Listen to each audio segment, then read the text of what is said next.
Thank you sir. परिचय द्या आपला थोडं.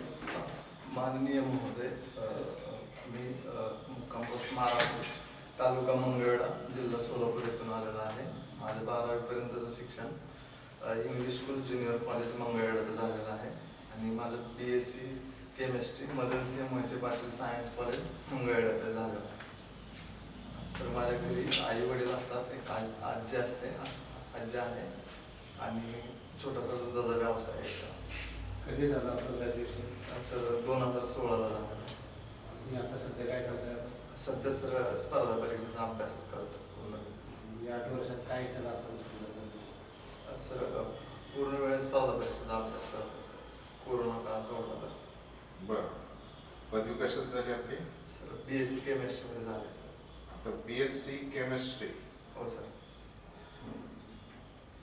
या पदवीचा फायदा, आता सपोज तुम्ही PSI झाला आणि तुमची निवड इलेक्शन कमिशनने केली आणि तिथं तुम्हाला इलेक्शन इंक माहीत असतं केमिस्ट्री विषयी तुमचं. हो सर. तर इलेक्शन इंक मध्ये काय असतं, काय केमिकल असतं? सॉरी सर, एक्झॅक्ट माहिती नाही. इलेक्शन इंक मध्ये सांगता येणार नाही? नाही सर. ओके. आता EVM मशीन ला विरोध जास्त होताना दिसतोय. हो सर. तर तो व्हायला पाहिजे का नको व्हायला पाहिजे यावर आपलं मत अगोदर मांडा.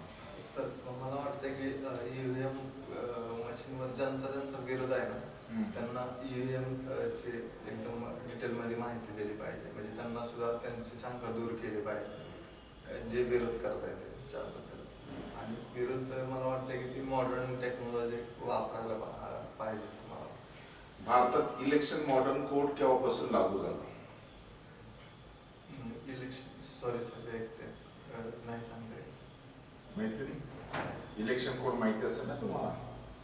इलेक्शन मॉडर्न कोड आपण आचारसंहिता म्हणतो. हो सर. केव्हा लागू झालं? सर एक्झॅक्ट नाही, पण 1900 एक्झॅक्ट नाही, कन्फर्म नाही सांगता येत, 1960च्या आसपास चालू. भारताचे प्रमुख निवडणूक आयुक्त कोण आहे? सॉरी सर, आठवत नाही. बरं, ठीक आहे. इलेक्शन मध्ये पोलिसांची भूमिका काय असते? सर पोलिसांची भूमिका सर इलेक्शन एकदम सुरळीत पार पाडण्याची भूमिका असते सर. कुठे म्हणजे इलेक्शनचे जे EVM मशीन आहेत ना, त्याला संरक्षण पुरवणे, परत कुठलाही अनुचित प्रकार घडू नये याच्यासाठी पण पोलीस सतर्क असतात. परत काही गुंडगिरी करणारे लोक असतात किंवा दबाव आणणारे लोक असतात इलेक्शनवर, त्यांना प्रतिबंध करण्यासाठी पण पोलिसांचं महत्त्वाचं योगदान आहे सर. आता तुम्ही NTC मध्ये अर्ज केलेला आहे, राईट? हो सर. आता NTC मध्ये कट ऑफ पेक्षा किती मार्क लीड आहे तुमचं? सर मला 10 मार्काची लीड आहे. 10 मार्काची लीड आहे. सध्या ज्या जातीयवाद समाजामध्ये महाराष्ट्रामध्ये जास्त बघायला मिळतोय, हो सर, तर तो जातीयवाद थांबण्यासाठी एक पोलीस यंत्रणेचा घटक म्हणून आपण काय उपाययोजना करा? सर यंत्रणेचा घटक म्हणून जर उपाययोजना करायची म्हटलं तर सर सगळ्यांना विश्वासात, समजा पोलीस स्टेशन जिथं जिथं जबाबदारी तिथं प्रत्येकाला समान न्याय दिला जाईल. म्हणजे कुठलाही पोलिसांनी जातीवाद नाही केला पाहिजे सर. म्हणजे पोलिसांकडून कुठल्याही व्यक्तीला तो या जातीचा आहे किंवा त्या जातीचा आहे म्हणून त्याला तशी वागणूक आणि म्हणजे वेगवेगळी वागणूक दिली नाही पाहिजे सर, असं मला वाटतं. आता गव्हर्नर नामनिर्देशित काही सदस्यांची निवड होते. हो सर. किती होते ती? सर राज्यपाल नामनिर्देशित सर महाराष्ट्रात 12 सदस्यांची निवड होते सर. ती झालीत का? सर सध्या एक्झॅक्ट माहीत नाही झाली आहे नाही सर, पण ती मध्ये नेमणूक झाली ना. माहिती आहे का आता सध्या झाले का? नाही सर, सॉरी सर. 12 सदस्यांची नेमणूक एवढ्या दिवस आपल्याला थांबवता येते का?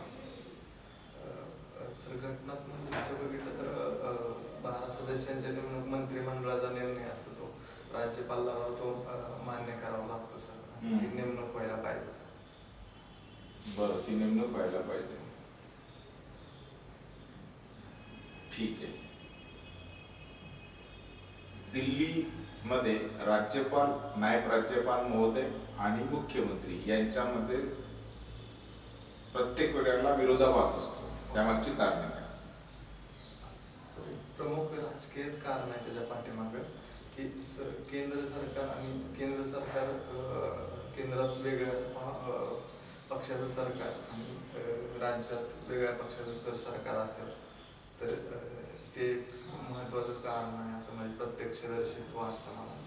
आणि दुसरी गोष्ट सर हेच प्रमुख कारण आठवतं सध्या मला.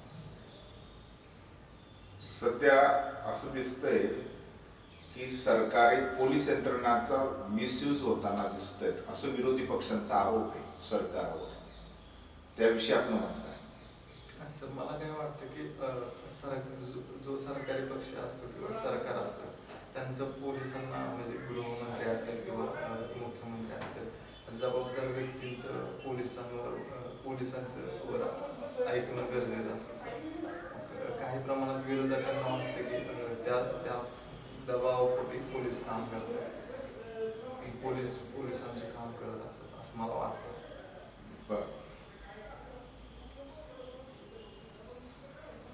आता सध्या मुख्यमंत्री पद असताना दिल्ली पॉंडिचेरी येथे केंद्रीय पोलीस फोर्स का काम करतो? दिल्लीमध्ये मुख्यमंत्री विधानसभा आहे. हो सर. मग तिथं पोलिसांचे अधिकार मुख्यमंत्र्याला नाही असं का? सर केंद्र शासित प्रदेश सर केंद्राचं संरक्षण सर एक्झॅक्ट आठवत नाही पण 3 सर पोलीस यंत्रणा जमीन आणि अजून एक कुठला तर विषय तो सर केंद्राकडे असतो. कन्फर्म नाही आहे सर. सध्या पॅरामिलिटरी फोर्सचं काम काय? पॅरामिलिटरी फोर्सेसचं अंतर्गत सुरक्षेचं भारतातील अंतर्गत सुरक्षेच्या दृष्टीने पॅरामिलिटरी महत्वाचे काम बजावते सर. कोणकोणते फोर्स येतात त्यामध्ये? सर त्याच्यामध्ये CRPF येते, परत CISF येते, परत ITBP, आसाम रायफल्स,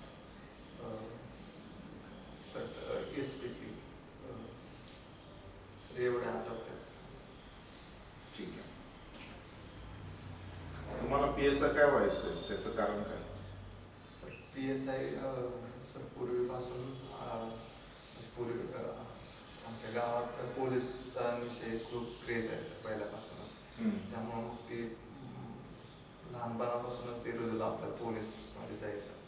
आणि आमच्या सोलापूर जिल्ह्याचे SP होते सर कामटे साहेब, त्यांचं पण पुस्तक, त्यांच्या जीवनावरलं पुस्तक पण वाचनात आलं सर. त्यामुळे पण थोडी प्रेरणा भेटली. चालेल. शेवटचा प्रश्न. हो सर. पोलीस अधीक्षक ते कॉन्स्टेबल पर्यंतचा उतरता क्रम सांगा हायरार्कीचा. पोलीस अधीक्षक म्हणजे SP पासून सर. एक तर मराठीत सांगा, एक तर इंग्रजीत सांगा. हो सर. म्हणजे शॉर्ट फॉर्म सांगू सर. चालेल. SP असतात, ॲडिशनल